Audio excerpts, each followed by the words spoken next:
माता गुजरी जी का जन्म 1624 ईस्वी में भारत के पंजाब राज्य के करतारपुर शहर में पिता लालचंद जी और माता बिशन कौर जी के घर में हुआ। उनके माता पिता बड़े ही धार्मिक ख्यालों के थे, इसलिए माता गुजरी जी भी बचपन से ही ईश्वर भक्ति में लीन रहती। उनका स्वभाव बड़ा ही शांत था। माता गुजरी जी के 2 भाई थे। बड़े भाई का नाम मेहर चंद जी और छोटे भाई का नाम कृपाल चंद जी था। माता जी का बचपन करतारपुर में ही बीता। एक बार सिखों के छठे गुरु हरगोबिंद साहिब जी अपने बड़े पुत्र सूरजमल के विवाह में करतारपुर परिवार समेत शामिल हुए, जहां उनकी मुलाकात माता गुजरी जी के परिवार से हुई। आप जी के माता पिता ने गुरु हरगोबिंद साहिब जी के छोटे पुत्र गुरु तेग बहादुर जी का जब सुंदर और नूरानी चेहरा देखा तो अपनी पुत्री गुजरी जी के लिए उन्हें वर के रूप में मन ही मन पसंद कर लिया।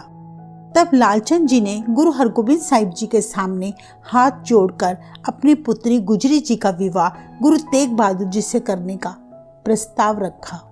गुरु हरगोबिंद साहिब जी इस प्रस्ताव को सुनकर बहुत खुश हुए और उन्होंने यह प्रस्ताव स्वीकार कर लिया। उसी दिन तब करतारपुर में ही माता गुजरी जी और गुरु तेग बहादुर जी की सगाई कर दी गई और सगाई के 4 साल बाद 4 फरवरी 1633 ईस्वी में गुरु हरगोबिंद साहिब जी की हजूरी में गुरु तेग बहादुर जी और माता गुजरी जी का विवाह संपन्न हुआ। इस विवाह की रौनक बड़ी अद्भुत थी। विवाह के बाद माता गुजरी जी अपने पति गुरु तेग बहादुर जी के साथ अमृतसर में रहने लगे। 19 मार्च 1644 ईस्वी को पिता गुरु हरगोबिंद साहिब जी के अकाल चलाना करने के बाद गुरु तेग बहादुर जी अपनी माता नानकी जी और अपनी पत्नी माता गुजरी जी के साथ गुरु हरगोबिंद साहिब जी के आदेशानुसार ही गांव बकाला में आकर बस गए। गांव बकाला रहते हुए गुरु तेग बहादुर जी सारा दिन ईश्वर भक्ति में लीन रहते और माता गुजरी जी एक संस्कारी और आज्ञाकारी पत्नी और बहू के रूप में सारे कर्तव्य पूरी निष्ठा के साथ निभाते। माता गुजरी जी अपने पति और सास माता नानकी जी की सच्चे मन से हर कार्य में मदद किया करती। सन 1664 में आप जी के पति गुरु तेग बहादुर जी सिखों के 9वें गुरु बने। उस समय आप जी अपने पति की आज्ञा अनुसार परिवार समेत पटना शहर आकर रहने लगे। 22 दिसंबर 1666 ईस्वी में पटना की धरती पर आप जी के घर बालक गोविंद राय का जन्म हुआ, जो आगे चलकर सिखों के 10वें गुरु गुरु गोबिंद सिंह जी कहलाए। उस समय गुरु तेग बहादुर जी बंगाल और असम के दौरे पर धर्म प्रचार के उद्देश्य से गए हुए थे। कहते हैं गुरु तेग बहादुर जी ने 1670 ईस्वी में पहली बार अपने पुत्र का मुख देखा था। माता जी ने अपने इकलौते पुत्र का लालन पालन बड़े प्यार और चाव से किया। उन्हें बचपन से ही गुरबानी के साथ जुड़ने की शिक्षा दी तथा जुल्म के खिलाफ आवाज उठाने की प्रेरणा दी। माता जी और गुरु तेग बहादुर जी ने अपने पुत्र को धर्म में दृढ़ रहना सिखाया और वे हर समय मुश्किल घड़ी में हौसला बनाए रखने की शिक्षा देते रहते। काफी समय पटना रहने के बाद गुरु जी का परिवार अनंतपुर साहिब पंजाब में आकर बस गया, जिसे पहले चक नानकी कहा जाता था। तब बालक गोविंद राय की उम्र मात्र 9 वर्ष थी।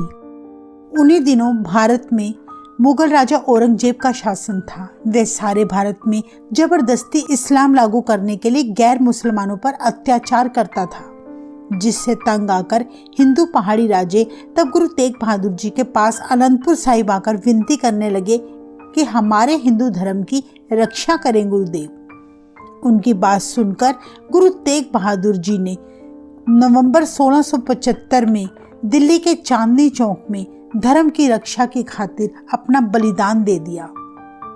गुरु जी के प्यारे भक्त भाई जेता जी गुरु तेग बहादुर जी का कटा शीश अनंतपुर साहिब लेकर आए। तब माता गुजरी जी ने यह दर्दनाक दृश्य देखकर भी हिम्मत नहीं हारी, बल्कि अपने पति के पावन शीश के आगे सिर झुकाकर प्रणाम करते हुए कहा, हे पति देव, मुझे सिक्खी की दात बख्शे जिसे मैं अंतिम श्वास तक निभा सकूं। धन्य है ऐसी माता, अपने पति के शीश का संस्कार करते हुए भी जिनकी आंखों से एक भी आंसू न निकला, बल्कि अपने पुत्र गोविंद राय के सिर पर हाथ रखते हुए उन्हें धर्म युद्ध में आगे बढ़ने का हौसला दिया। माता जी ने अपने पुत्र के हर फैसले, हर घड़ी में पूरा साथ दिया। जून 1677 ईस्वी में आप जी ने अपने पुत्र गोविंद राय का विवाह माता जीतो जी के साथ किया। समय चलते उनके घर 4 पुत्र हुए, जिनका नाम बाबा अजीत सिंह जी, बाबा जुझार सिंह जी, बाबा जोरावर सिंह जी और बाबा फतेह सिंह जी था। अपने पोतों का लालन पालन माता जी ने बड़े ही प्यार और चाव से किया। उनमें गुरु नानक देव जी के गुण भरे। आप जी अपने साहिबजादों को सिख इतिहास की साखियां सुना सुनाकर उन्हें सिक्खी जीवन दृढ़ करवाया करते। गुरु तेग बहादुर जी की शहादत के बाद गुरु गोबिंद सिंह जी को सिखों का 10वां गुरु बना दिया गया। तब गुरु जी की लोकप्रियता इतनी बढ़ने लगी, जिसे देखकर पहाड़ी राजा और मुगले गुरु जी से ईर्ष्या करने लगे। वे किसी भी तरीके गुरु गोबिंद सिंह जी को पकड़ना चाहते थे। उन्होंने गुरु जी के आनंदपुर साहिब के किले को मई 1704 ईस्वी में अपनी विशाल सेना द्वारा चारों तरफ से घेर लिया।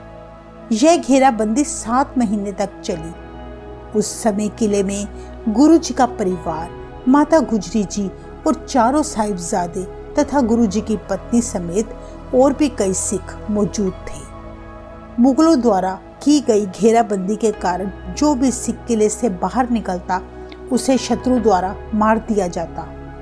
किले में तब अनाज भी खत्म हो चुका था। हालात ये हो गए कि गुरु जी के सिख एक मुट्ठी चने खाकर अपनी भूख शांत किया करते। ऐसे बुरे हालात में भी माता गुजरी जी ने हिम्मत नहीं हारी। मुगलों ने गुरु जी को झूठा आश्वासन दिया कि आप किला छोड़ दें, हम आपको कोई हानि नहीं पहुंचाएंगे। गुरु गोबिंद सिंह जी को उन पर कतई विश्वास नहीं था, लेकिन सिखों की हालत देखते हुए माता जी ने गुरु जी को किला छोड़ने का तब सुझाव दिया। अंत में 21 दिसंबर 1704 ईस्वी में गुरु जी ने परिवार समेत आनंदपुर साहिब का किला छोड़ दिया। अभी वे कुछ दूरी पर ही पहुंचे थे तो मुगलों ने अपनी आदत अनुसार पीछे से गुरु जी पर हमला बोल दिया।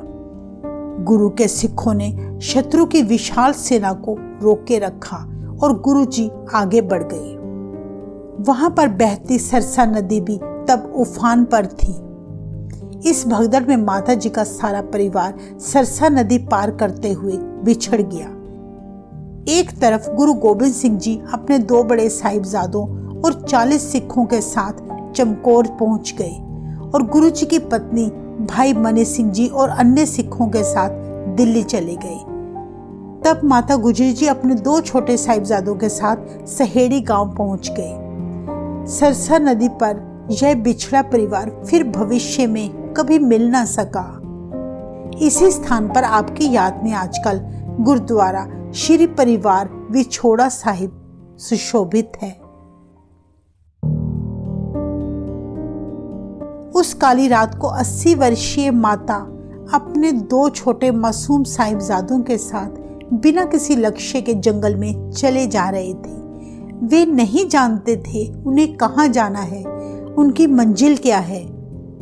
रास्ते में उनकी मुलाकात अपने पुराने सेवक गंगू ब्राह्मण से हुई, जो उन्हें अपने घर बड़े सम्मान पूर्वक ले गया। भोजन खिलाकर सोने के लिए उन्हें बिस्तरा दिया गया। माता जी को गंगू ब्राह्मण पर विश्वास था, क्योंकि वे काफी समय से उनका सेवक रह चुका था। परंतु गंगू के मन में तो कुछ और ही चल रहा था। उसकी नजर तो माता जी के पास रखी मोहरों की थैली पर थी। उसने मौका पाते ही आधी रात को वह थैली चुरा ली। यह नीच कर्म करते हुए वह भूल गया कि जिस गुरु घर से उसकी रोजी रोटी चलती थी, आज अगर उस परिवार पर मुसीबतों का पहाड़ टूटा है तो उनकी मदद करने के बजाय उनके साथ ही विश्वासघात कर डाला। अगले दिन थैली के बारे में जब माताजी ने गंगू से पूछा, तब गंगू आग बबूला हो गया और उसने गुस्से में आकर मुगल शत्रुओं द्वारा माता गुजरी जी और दोनों साहिबजादों को गिरफ्तार करवा दिया। बाद में माताजी और साहिबजादों को सरहंद के ठंडे बुर्ज में कैद कर दिया गया। सरहंद के नवाब ने इन तीनों को ठंडे बुर्ज में इसलिए रखा क्योंकि उस बुर्ज के पीछे एक नदी बहती थी, जिससे आने वाली तेज हवाएं दिसंबर के महीने में ठंडे बुर्ज को और अधिक ठंडा कर देती थी। नवाब चाहता था कि वे ठंड से तड़प तड़प कर अपने प्राण दे दे। माता गुजरी जी ने उस कड़कती ठंड में अपने मासूम साहिबजादों के साथ 3 दिन बिताए। नवाब द्वारा क्रूरता की हद तो तब हुई जब उन्हें भूखा प्यासा रखा गया और ठंड से बचने के लिए कोई एक गर्म कपड़ा भी नहीं दिया गया।